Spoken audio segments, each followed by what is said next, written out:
Israeli হামলায় লেবাননে red alert জারি করা হয়েছে, আর এতে খোলা আকাশের নিচে আশ্রয় নিয়েছে হাজারো লেবানিজ এবং প্রবাসী বাংলাদেশিরা।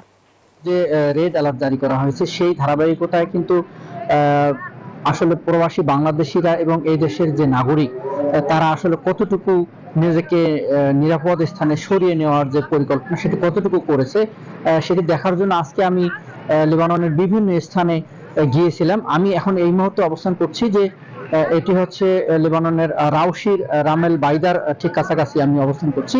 এখানে আপনারা দেখতে পাচ্ছেন যে পিছনেই অনেক অনেক প্রবাসী বাংলাদেশি না থাকলেও এই দেশের যে অধিবাসী অর্থাৎ সিরিয়ান থেকে শুরু করে লেবানিস তারা কিন্তু খোলা আকাশের নিচে আপনারা দেখছেন যে যে যেখানে যে যেভাবে পারছে তারা কিন্তু সামান্য শীতের কাপড় নিয়ে শুয়ে এখানে অন্তত নিজেকে রক্ষা করার জন্য রাতটা পার করছে, এমনটি কিন্তু আমি দেখতে পাচ্ছি।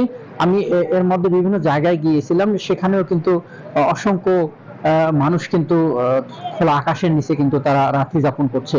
হয়তো তাদের এই রেড অ্যালার্টটা চলে গেলে অর্থাৎ তাদের একটু যদি স্বাভাবিক পর্যায়ে চলে আসে পরিবেশ, তাহলে হয়তো পুনরায় তারা ঘরে ফিরতে পারবেন।